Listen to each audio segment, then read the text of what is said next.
the bitter woman. The early morning mist hung thick over New Orleans, clinging to the narrow, muddy streets like a ghostly shroud. The city was still in its infancy, with rough-hewn wooden buildings and bustling marketplaces. The scent of salt water mixed with the earthy aroma of the surrounding bayou, creating a heady, oppressive atmosphere.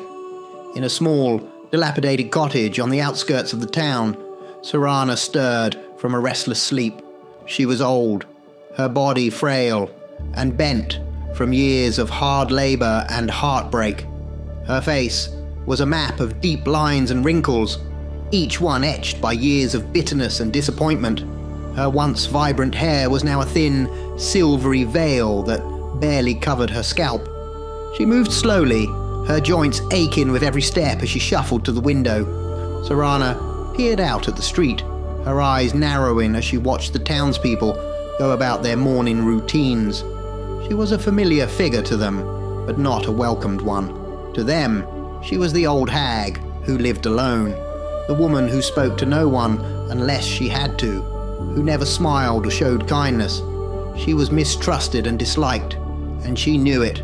Her thoughts drifted back to the life she once imagined for herself.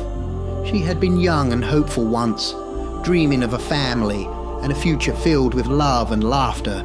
But those dreams had shattered long ago. Her husband, a charming but unreliable man, had abandoned her when she was still young, leaving her to fend for herself. Her only child, a sweet, fragile boy, had died of fever before his second birthday. The loss had hollowed her out, leaving a void that nothing could fill. Serana's life since then had been one of survival. She took in laundry, sewed clothes, and did whatever odd jobs she could find to keep a roof over her head and food in her belly. She had grown hard and cynical, mistrusting everyone she met. In return, the townspeople kept their distance, whispering about her behind her back, calling her a witch, a hag, a curse upon the town. She turned away from the window and began her morning routine. The small hearth in the corner of the room held the remnants of last night's fire. She added a few sticks of wood and fanned the embers back to life, then set a pot of water to boil. As she waited, her eyes fell on the only photograph she owned, a faded image of her younger self, with her husband and child. She reached for it, but her hand stopped short, hovering in the air before she withdrew it. It was too painful to remember what she had lost. The water boiled, and she made herself a thin porridge, eating it slowly as she listened to the sounds of the waking city, the clatter of horse-drawn carts, the calls of vendors, the distant hum of conversations, all reminders of a world that had moved on without her. Later, she would go to the market to sell the few vegetables she managed to grow in her small garden. It was the only time she interacted with the townspeople, and even then, it was only out of necessity. They would avoid her eyes, hurry through their transactions, and move on as quickly as possible. She would return home, her heart a little heavier with each passing day. As the morning sun began to burn away the mist, Serana prepared to leave. She wrapped the worn shawl around her shoulders, picked up her basket of vegetables, and stepped out into the street. She kept her head down, avoiding the curious and suspicious glances of those she passed. She had grown used to the isolation, to the life of a pariah. It was easier to be alone, to not expect anything from anyone, to let the bitterness protect her from further pain. But as she walked through the bustling market, a part of her still longed for something more. She couldn't shake the feeling that she had been cheated out of a different life, a better life. And that bitterness, that unfulfilled longing, gnawed at her soul, making her more vulnerable than she would ever admit. Serana's life was one of shadows and regret, and as she moved through the city she had known all her life, she couldn't help but feel that something was watching her from those shadows, something waiting for the right moment to strike. But for now, she remained oblivious, trapped in her own sorrow and resentment, unaware of the darkness that would soon engulf her world. The doctor. The sun dipped below the horizon, casting long shadows over the bustling streets of New Orleans. Serana trudged back toward her small home, the paltry earnings from the market clutched tightly in her hand. The day's weariness weighed heavily on her frail frame, and her thoughts were as dark as the encroaching night. As she rounded a corner, a group of rough-looking men emerged from the shadows. They moved quickly, surrounding her before she had a chance to react. One of them grabbed her arm, his grip like iron, while another wrenched the money from her hand. "Please, I have nothing else," Serana pleaded, her voice trembling. The men laughed cruelly. "This all you've got, old hag," one sneered, tossing the few coins into the air before pocketing them. "Not even worth our time." Before she could respond, a fist struck her cheek, sending her sprawling to the ground. They kicked and beat her until her vision blurred with pain. Finally, satisfied with their cruelty, they left her lying in the dirt, gasping for breath. Serana lay there for what felt like an eternity, the cold ground seeping into her bones. With every ounce of strength she had left, she began to crawl, each movement a fresh agony. The streets were empty now, the townspeople safe in their homes, oblivious to her suffering. Halfway home, Serana felt herself slipping into unconsciousness. As darkness threatened to overtake her, a pair of worn leather boots appeared in her line of vision. She heard a gentle, concerned voice.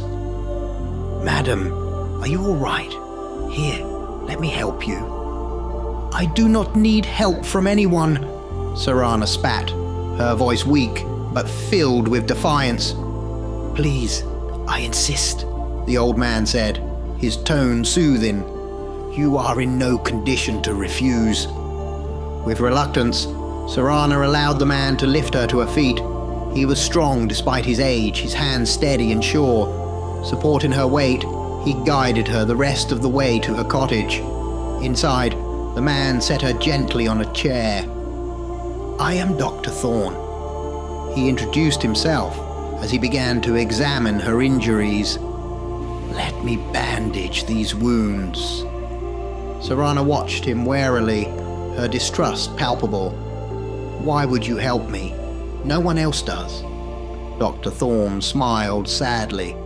"Because I can see you need it, and it is not safe for anyone to be out alone at night." Serana winced as he cleaned and dressed her wounds. "I needed money," she muttered, "but now even that has been taken from me."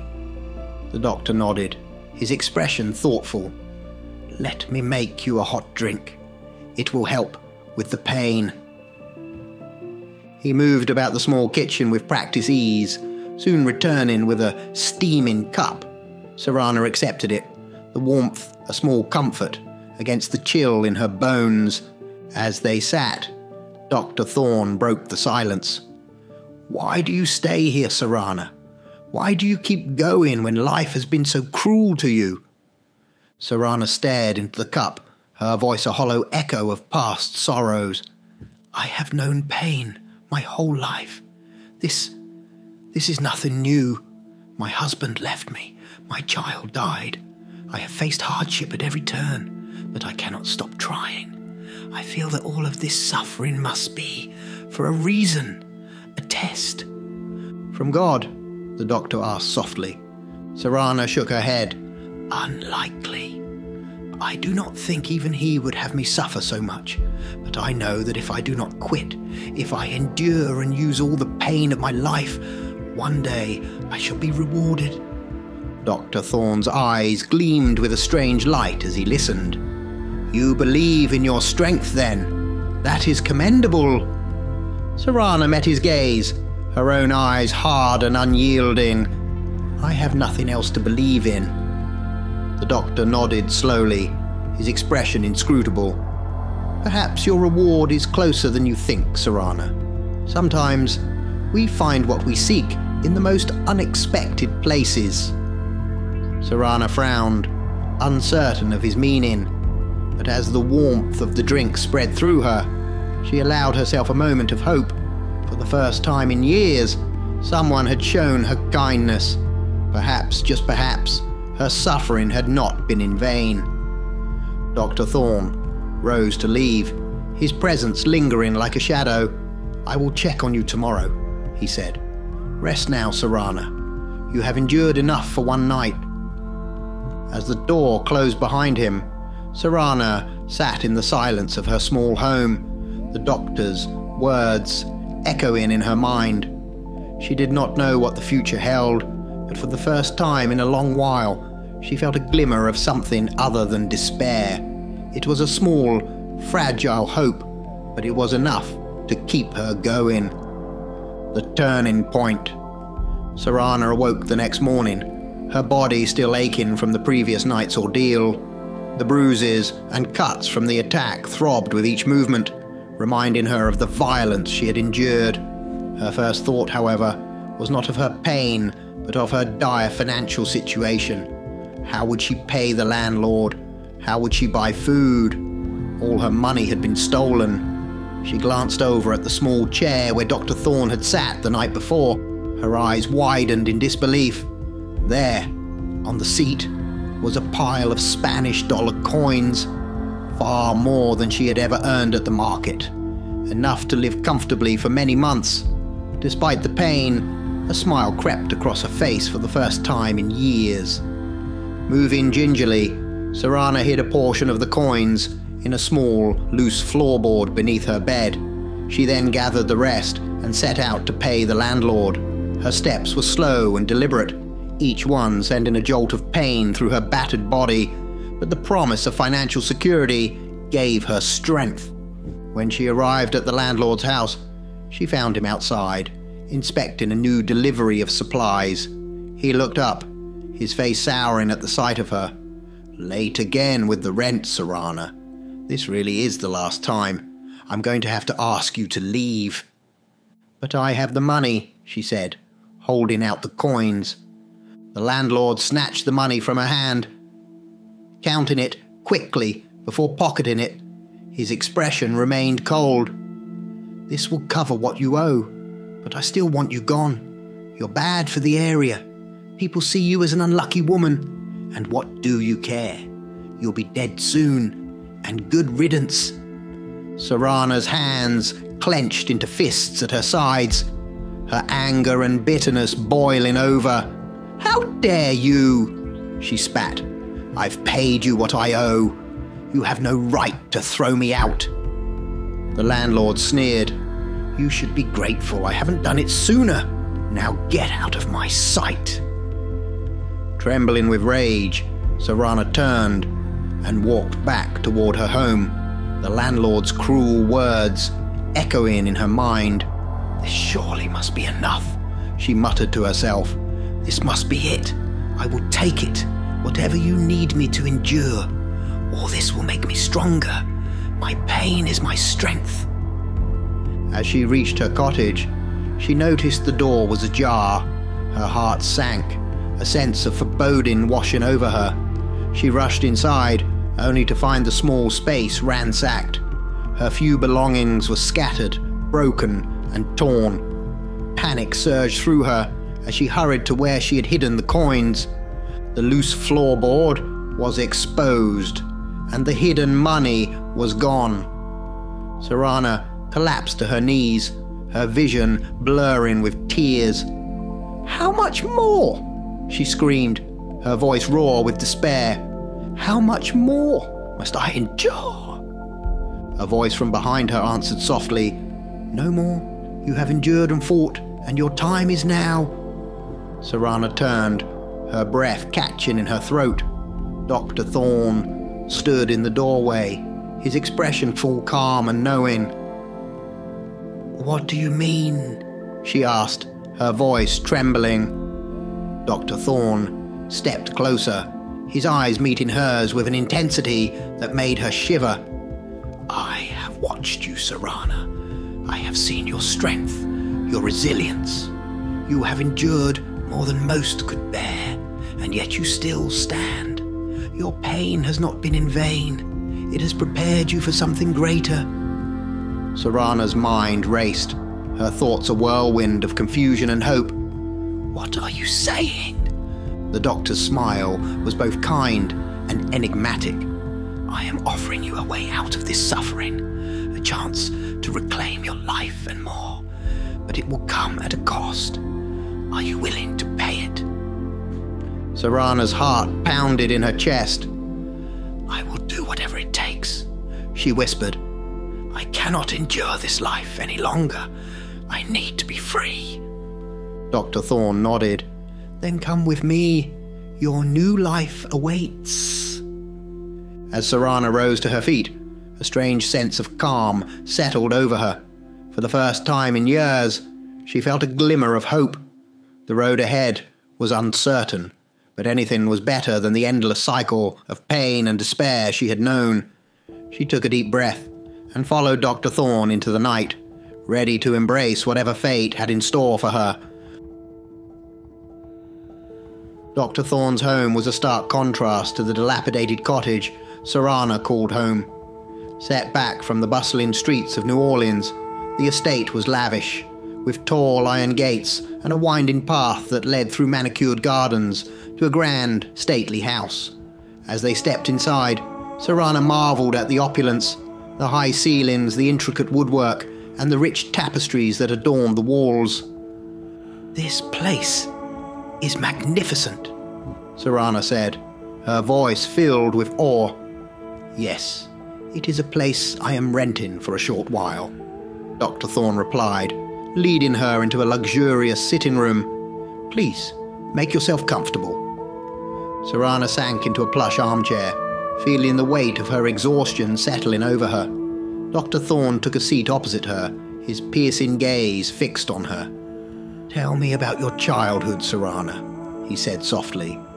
"I wish to understand you better."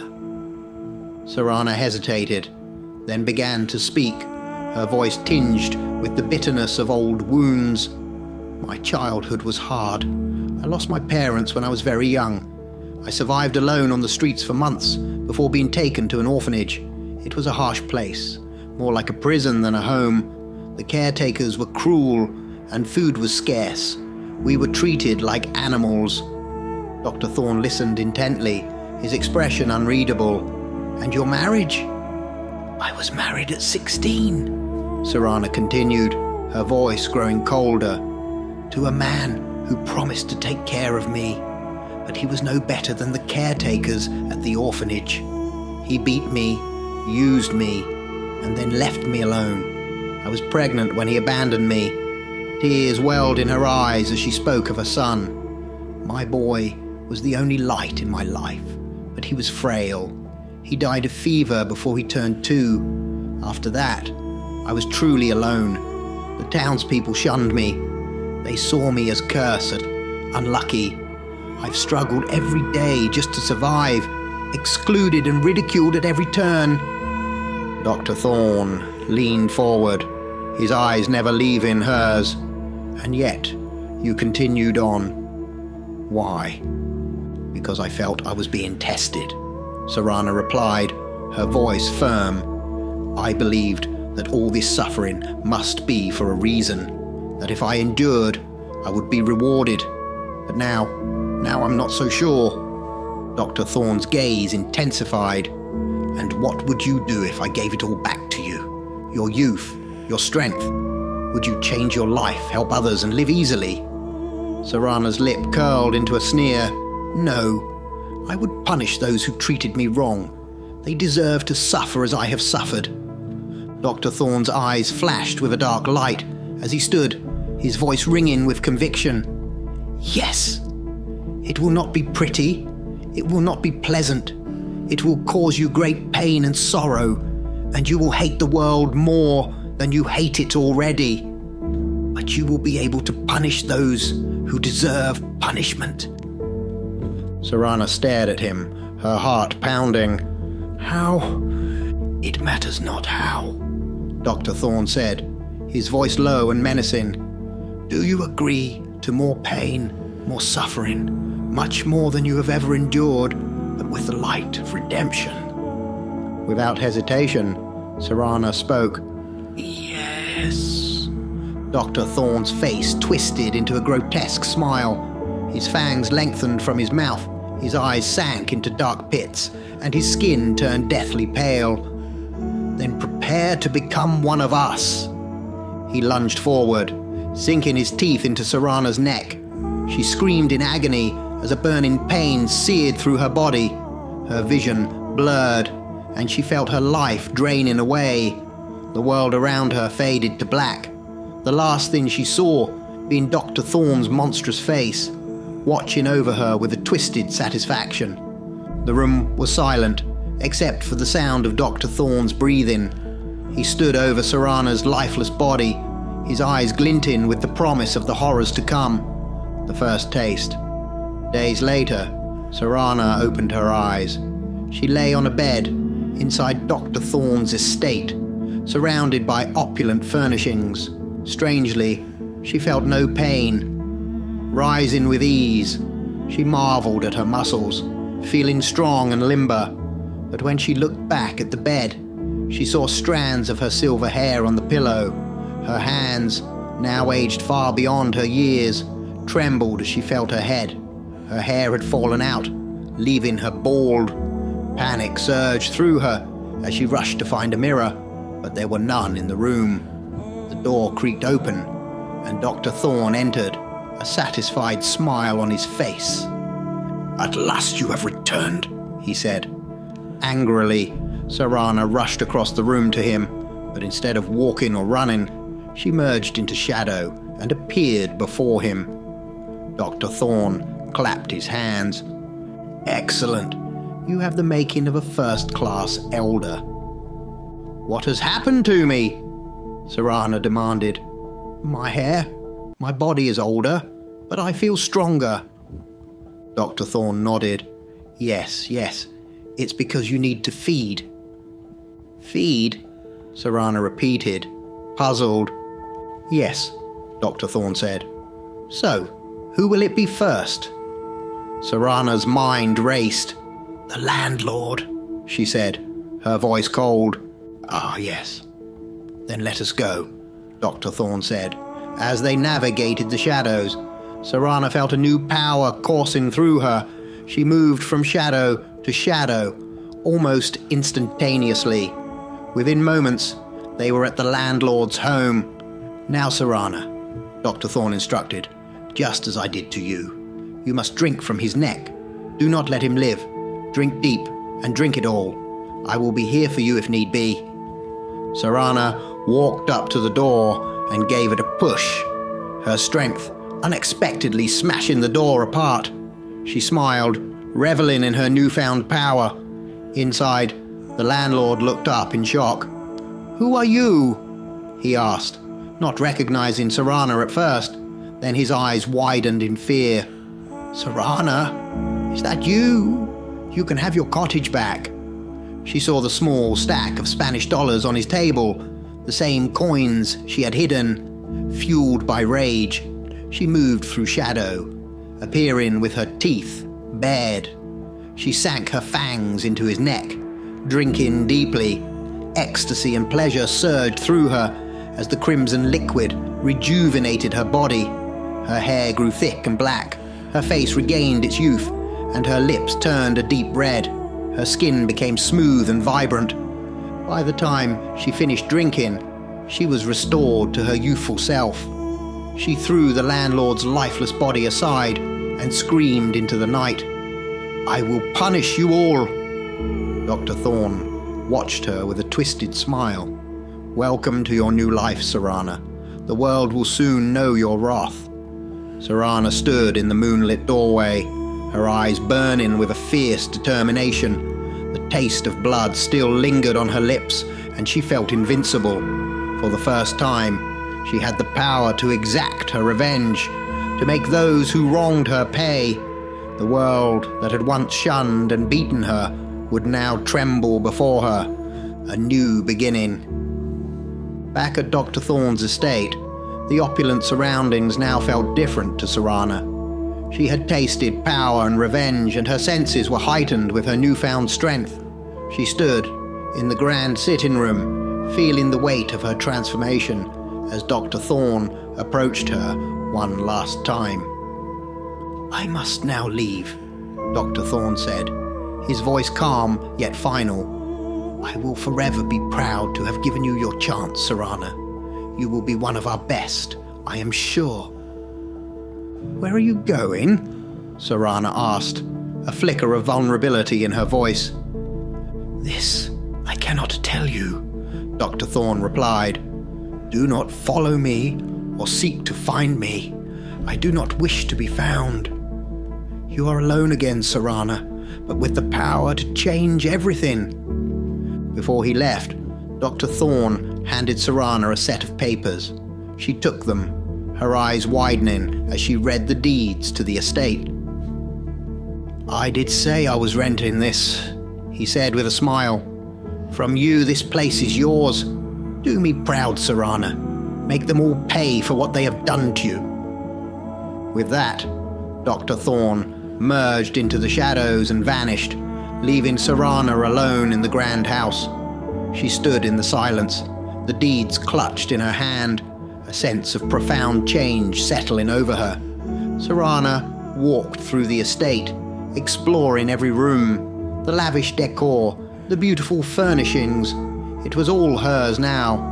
She reached the master bedroom and paused, looking at her reflection in the mirror. Her hair was long and black, her skin smooth and youthful, her eyes burning with a fierce light. She was beautiful, powerful, and immortal. But as she stood there, a pang of emptiness gnawed at her. She had everything she had ever dreamt of, except a family. That loss, the void left by her husband and child, could not be filled by power or wealth. It was a wound that no amount of revenge could heal. "This is not enough," she whispered to herself. "For this, they will all pay." She turned away from the mirror and sat down in the grand dining hall, staring at the deeds. The estate was vast, isolated from the prying eyes of the town. It was the perfect place to plot her next moves. The people who had shunned her, who had treated her with cruelty and disdain, would now face her wrath. Serana began to formulate her plans. She would start with those who had hurt her the most. The townspeople who had ridiculed her, the merchants who had cheated her. One by one, she would exact her revenge, using her newfound powers to bring them to their knees. But beyond revenge, she saw a future where she could create something new. She could build a family of her own kind, a coven of powerful beings who understood her pain and shared her thirst for justice. Together, they would rule the night, feared and revered by all. As the night deepened, Serana felt a surge of determination. Dr. Thorne had given her the means, and now it was up to her to use them. She was no longer the bitter, broken woman of the past. She was Serana, the Avenger, the bringer of justice, and the world would soon know her name. With renewed purpose, Serana rose from her seat and walked to the grand entrance of the estate. The night was hers, and she had much to do. She stepped into the shadows, merging with them effortlessly, and vanished into the darkness, ready to begin her reign of vengeance. A reunion in blood. Seated in a small, dimly lit tavern, Serana sat alone, her head covered with a hood, hiding her face from the prying eyes around her. The tavern was filled with the sounds of laughter, clinking glasses, and drunken songs. She watched an old man at a nearby table, laughing and joking as he drank. Despite his age, he flirted shamelessly with the younger women, trying to get them drunk. When a servant brought more drinks, he slapped her for taking too long. Serana's eyes narrowed. This was her husband from many years ago, the man who had abandoned her, who had left her to fend for herself in a world that had shown her no mercy. Slowly, she lowered her hood, revealing her pale skin, red lips, and jet black hair. She was beautiful, a vision of deadly allure. She walked up to the man, her movements graceful and purposeful. "Buy me a drink, sir," she said, her voice smooth and enticing. The man looked at her, a flicker of recognition passing over his features, but then he was taken aback by her beauty. "Of course," he said, leering at her. "Like them a bit older, do you?" He motioned for her to sit next to him. Serana sat down, and he placed his hand on her leg. She placed her hand over his and began to squeeze, her strength crushing his hand. He winced in pain, trying to pull away, but she held him fast.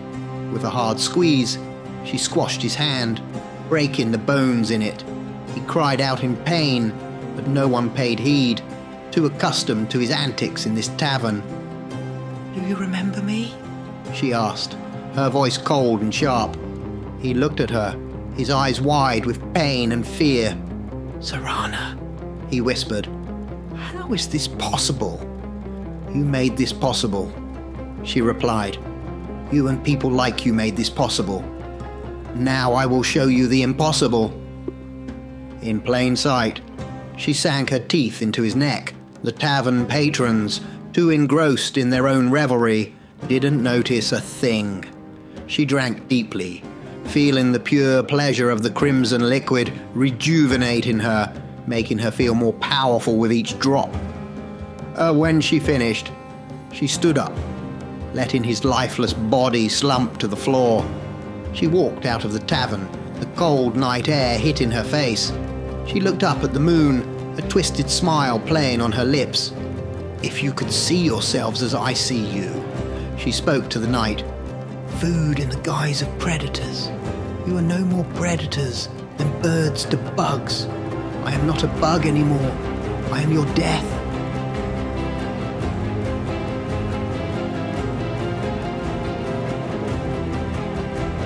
Her words hung in the air, a chilling promise of the retribution she would bring. The town of New Orleans had not seen the last of Serana. With every life she took, her power grew, and with it, her resolve to punish those who had wronged her. She was no longer the bitter, broken woman of her past. She was vengeance incarnate, and the world would tremble before her. The sage's warning.